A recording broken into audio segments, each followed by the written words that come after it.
hacemos previamente lo que es la reacción antígeno anticuerpo. Entonces, en razón de eso, le presento un modelo que se llama el autoinmune, el dermatología. Bien, si nosotros queremos clasificar las enfermedades ampollares, nos vamos a agrupar en tres grupos.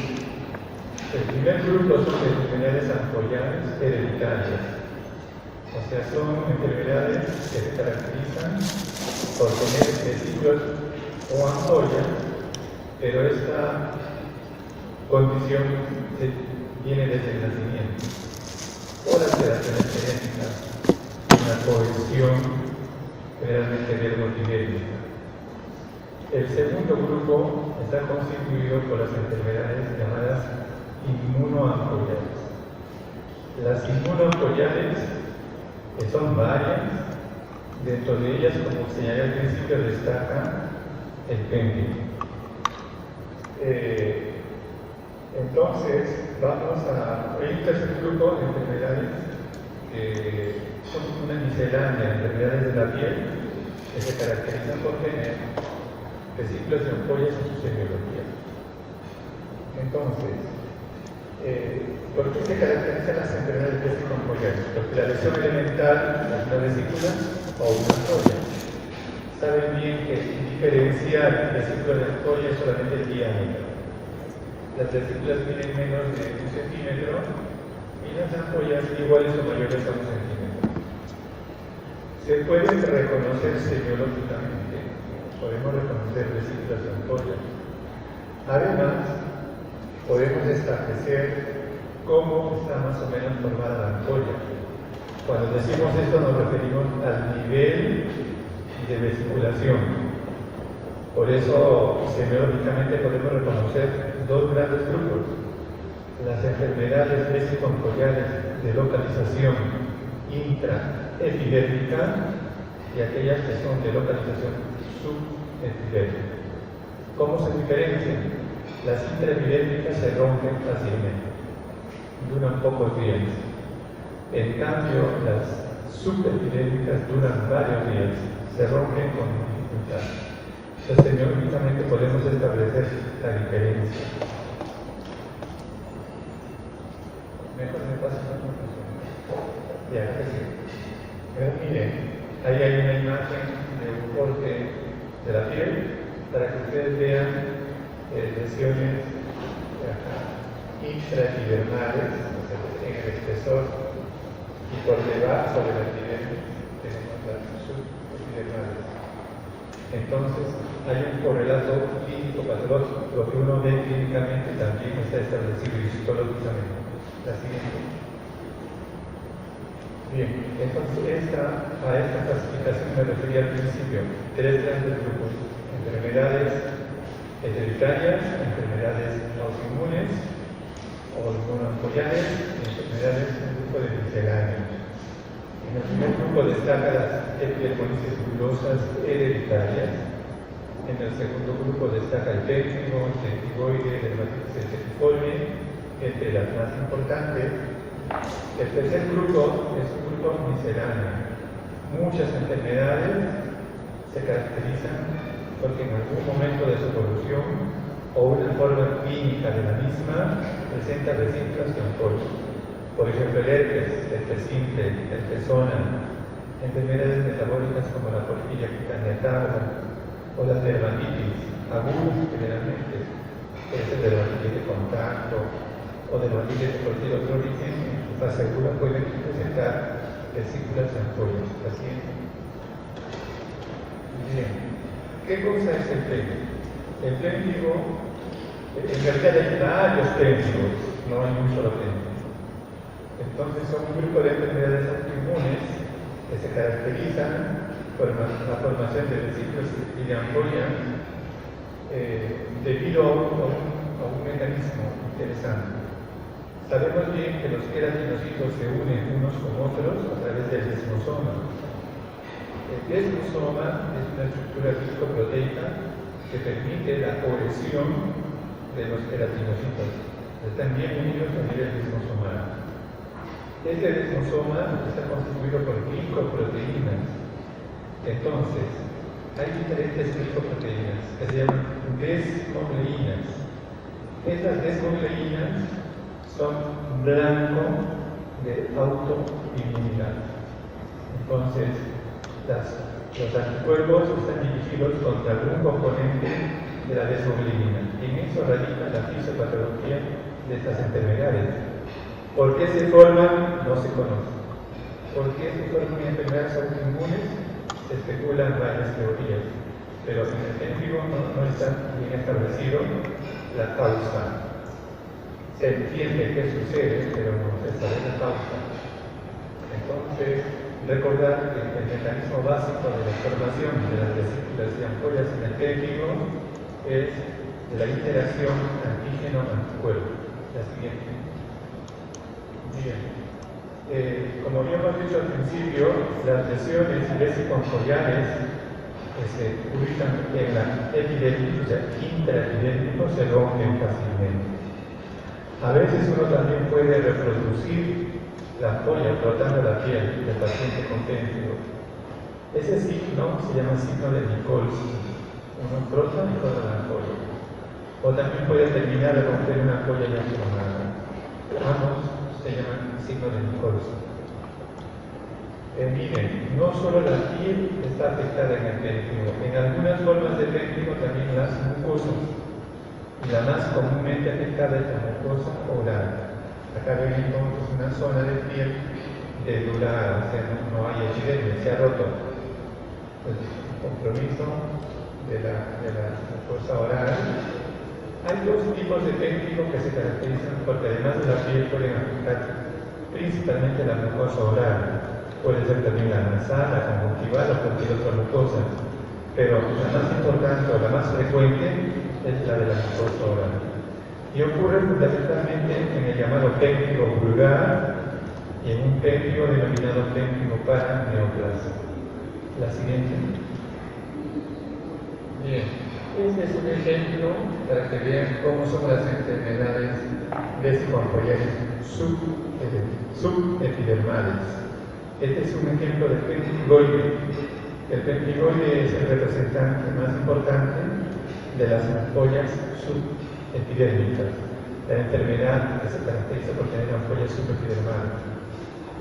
Miren ustedes, hay varias ampollas que están íntegras, algunas rotas, por supuesto. El contenido en este caso es seroso o puede ser contenido hemorrágico. Entonces, en el diagnóstico diferencial del fémbrico están otras enfermedades que se le parecen, pero tienen otra fisiopatología, otra ubicación de la vesícula o de la ampolla. La siguiente. Bien, entonces, para recordar, este es un queratinocito, otro queratinocito. A este nivel están los desmosomas. Los desmosomas tienen glicoproteínas. Las más importantes son estas: desmogleínas 1 y desmogleína 3. También pueden haber desmocolinas y desmoplatinas. Pero en el fémbrico es fundamental los autoanticuerpos contra las desmogleínas 1 y 3. La siguiente. En cambio, miren, estas son un ejemplo para enfermedades subepidérmicas. Estos son los epidesmosomas y esto ya es la dermis. Pero este anclaje desmoepidérmico es bien complejo. Tiene varias estructuras glicoproteicas. Hay enfermedades como el pemphigoide que les mostramos, también por autoinmunidad contra algunos componentes del epidesmosoma, de la llamada unión desmoepidérmica. Eso es para explicar las otras enfermedades que se parecen al fémbrico. A este nivel, ¿qué glicoproteínas están demostradas que son blancas de autoinmunidad? Esta, BP230, BP180, laminina, integrina o colágeno 100. Pero estos constituyen otras enfermedades que se pueden confundir con el fémbrico, pero tienen diferente mecanismo de formación. La siguiente. Bien, las causas del fémbrico no se conocen. Se sabe que es autoinmune, pero no se sabe qué es lo que lo ocasiona. Sin embargo, es fundamental, como en muchas enfermedades, la predisposición genética. Pero quienes hacen péntigo, los que están predispuestos genéticamente y sufren algún proceso de gatillamiento o desencadenamiento de la enfermedad. Entonces, ¿qué factores se conocen que pueden desencadenar la enfermedad del péntigo en pacientes predispuestos genéticamente? La radiación ultravioleta, algunos medicamentos como la rifampicina, el captopril, la penicilamina, entre los más importantes. También se ha publicado que algunos alimentos que tienen radicales sulfibrilo, ¿no es cierto?, o fuentes de disulfuro pueden presentar o inducir péntigo. Entonces, ¿qué alimentos son los más reconocidos que contienen esta característica? Los ajos, la cebolla, la mostaza. También pueden ser gatillantes o desencadenantes de picaduras de insectos. Todo esto está demostrado solo parcialmente, no se conoce a plenitud. Se postulan como posibles causas desencadenantes de la enfermedad. La siguiente. Bien, miren, el péntigo tiene varias formas clínicas.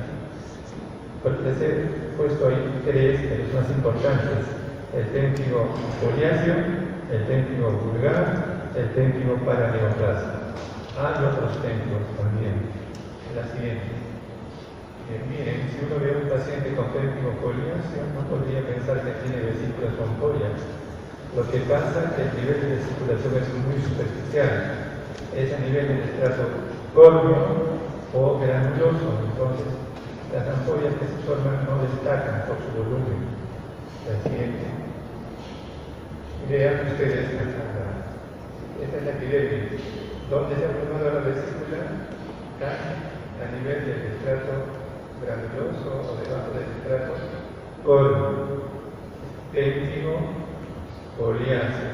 Entonces tiene correlato clínico patológico. La siguiente. Este es un péntigo más extenso, más grave.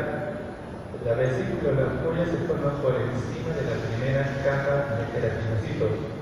Se llaman vesículas o ampollas supravasales. Entonces, la primera capa de queratinocitos ya saben ustedes que se llama la capa basal. Entonces, este paciente ya luce con varias ampollas rotas. La siguiente. Miren, también afecta la mucosa oral. Entonces, es muy difícil encontrar ampollas indemnes o íntegras en las mucosas. Generalmente uno ya siente cuando están rotas. Entonces, compromiso de mucosas en dos tipos de péntigos, en el péntigo vulgar y en el paraneoplasma. La siguiente. Vean ustedes, la vesícula se ha formado por encima de la primera capa de queratinocitos, por encima de la capa basal. Por lo tanto, se llaman vesículas o ampollas supravasales. La siguiente. Bien, entonces, miren, el péntigo paraneoplásico también afecta a mucosa oral. Ahora, a veces no es fácil diferenciar las diferentes formas de péntigo, pero hay que hacer uso de la histopatología, de la inmunofluorescencia, o a veces dosar autoanticuerpos para demostrar la enfermedad. La siguiente.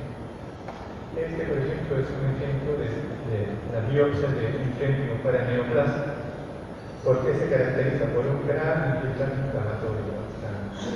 Pero además hay unos queratinocitos necróticos. Eosinófilos necróticos. Son queratinocitos muertos por la interacción inflamatoria. Eso se llama apoptosis o queratinocitos necróticos formados por un mecanismo de apoptosis. La siguiente. Bien, también se puede usar para tipificar mejor estas enfermedades vesicofoliares la inmunofluorescencia. En el caso del péntigo, la reacción antígeno-anticuerpo ocurre en los espacios intercelulares. Por eso la proteína marca como si fuese una red o un panal. La siguiente. ¿Hay otra? El tratamiento. Siempre que uno aprende fisiopatología, ¿para qué aprendo eso? Para entender cómo se tratan las enfermedades o por qué se tratan de una u otra forma. Si comenzamos diciendo que el PENFIO es una enfermedad autoinmune, el tratamiento es inmunosupresor, no hay otro. Entonces, ¿qué se usa para inmunosupresión? Se usa prednisona, 1 miligramo por kilo, o también se puede usar otra terapia, se llama terapia adjuvante, otros inmunosupresores, azacitopina, ciclofosfamida, metoclorolato, mofetil. ¿Con qué finalidad? Porque usar corticoterapia prolongada da problemas en los pacientes. ¿Cuánto tiempo se debe usar? Por lo menos 2 años. Los pacientes acaban con los problemas de los efectos adversos de la corticoterapia crónica. ¿Cuáles son estos? Pacientes que hacen Cushing, induce diabetes, hipertensión, glaucoma, cataratas, osteoporosis, una serie de problemas. Entonces ahí radica en utilizar otros inmunosupresores para no usar dosis tan altas de prednisona. También se puede usar como adjuvancia, o sea, para mejorar los estados críticos o agudos de la enfermedad, gamma-globulina humana intravenosa, o se puede usar plasmaféresis o inmunoabsorción. Y últimamente se usa un producto biológico que se llama rituximab. Rituximab se caracteriza porque es un anti-CD20. Recuerden que los CD20 son los que formados a nivel de las células plasmáticas. Ahí está la formación de anticuerpos. Entonces, si uno elimina las células que forman anticuerpos, entonces puede disminuir la actividad de la enfermedad. Entonces, rituximab es un anti-CD20 que controla la producción de anticuerpos a nivel de las células plasmáticas. La otra. Bueno, ¿alguna pregunta en relación a PENFIO?